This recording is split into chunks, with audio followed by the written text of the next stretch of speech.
going on, guys? It's Eric again, back with another video. Happy Super Bowl Sunday for those of you guys watching this on Super Bowl Sunday.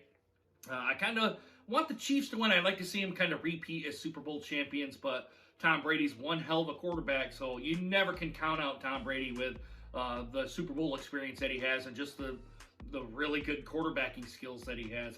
I can't really discount the Buccaneers here, but I'm going with the Chiefs here to repeat as Super Bowl champions. But it's not going to be a video about that today. I'm going to talk about Aaron Glenn. He's the Detroit Lions defensive coordinator. I got a couple of things I kind of want to talk about here in this video. But before we get to that, go right down here into the subscribe area, into the bell notification area. Why don't you go ahead and click that subscribe button and also click the bell notification so you guys get more videos of this type of content.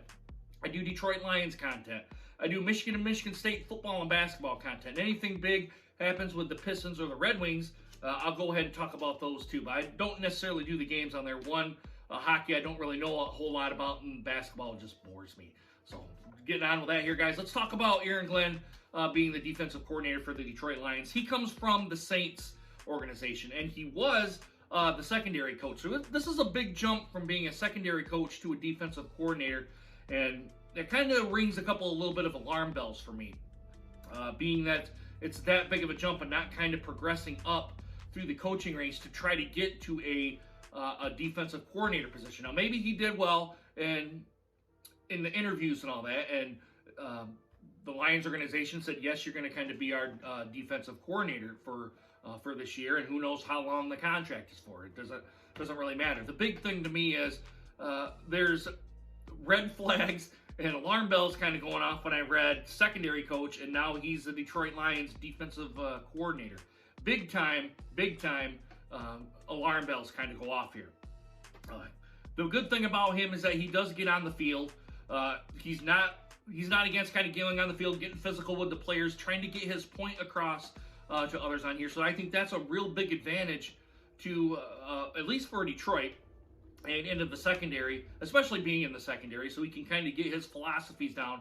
And with that in the secondary, he is a risk taker in that field here too. He likes to take his calculated risk or risk at times to try to get possibly an interception or a batted down ball or whatever they're trying to do. He may take a risk to try to come up with a big play here. So that's kind of a risk reward type of system that he kind of works in here. He does come from a 3-4 background here, being a player with the being drafted by the Jets and Parcells under that kind of coaching tree. I think he was with the Patriots back during the 90s. I very well could be wrong. I didn't look up all the teams that he played for, but I know Parcells was a Giants and a New England Patriots coach. So maybe he was with the Giants and with the New England Patriots during that time here too. That's where he gets that 3-4 kind of background from. And Detroit's already really doing a 3-4 type of defense when Matt Patricia was here. So it's not going to be a big jump to try to go back from a 3-4 to a 4-3. Now, we all know that the Detroit Lions need linebackers. We need a kind of a defensive line to help complement the linebackers with in here, because you guys know I've kind of said over and over and over again, and I feel like I'm being a broken record when I say this, is we need help at linebacker. And you guys know I'm not going to go all through that spiel again. We just need help at linebacker. If we're going to do a 3-4 type of defense, we need fast, hybrid linebackers that can rush the passer and that can defend against the pass here too. We need that kind of a dual type of talent at the linebacker position. Now, he does have some scouting experience, 2 years, which I don't really. I kind of put this as a kind of a little bit of a footnote that he has. That 1 year he was a college scout, and then another year he was a pro scout. Maybe that was to get him ready to come into the coaching ranks here. But my big thing here is being a secondaries coach, and then you jump to being a secondary coach, jumping right to a defensive coordinator position.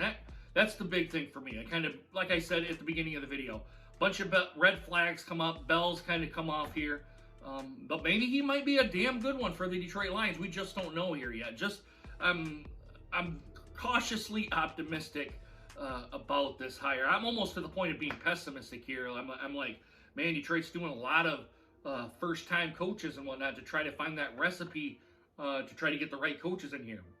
And I would like to see a little bit more experience from Dan's coaching staff, but Dan put this together on himself, and if the coaching staff and the players don't kind of live up to the hype, we're going to be pointing at Dan, be like, hey, dude, what are you doing with all these inexperienced coaches being their first time doing this type of thing? What are you doing, kind of stuff? You guys know that I've said many, many times that the Detroit Lions, at least to me, they're going to have to show me that they're invested in winning. They're invested in getting the players in here, invested into communication, all that sort of stuff to get a good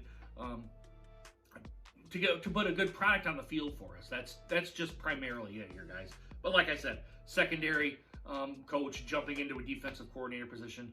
Lots and lots and lots of bells and whistles go on here. So, guys, let me know what you guys think. I'll go ahead and put this article here where I got all these notes from.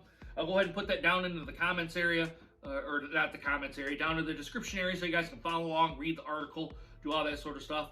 And also, guys, please remember to hit that subscribe button down below and make sure you hit that bell notification so you guys get more videos just like this one. And as always, guys, hit that thumbs up button if you like this video. Put the thumbs down if you do not. Like I say in all my videos, I'm just a guy that likes to do this as a hobby. I'm not going to be the next YouTube star or whatnot. But I'm sure you guys, the guys that do view and watch my videos, you must like the content because the viewership kind of keeps going up and up and up. I see the retention come along with that, the viewer retention. So with that, guys, I'm going to get ready, kind of get around, get going to my parents down here just an hour south of here, down by I-94 here. So, guys, I really hope you guys enjoyed this video. Hope to see you guys again soon. Deuces. Take care, guys.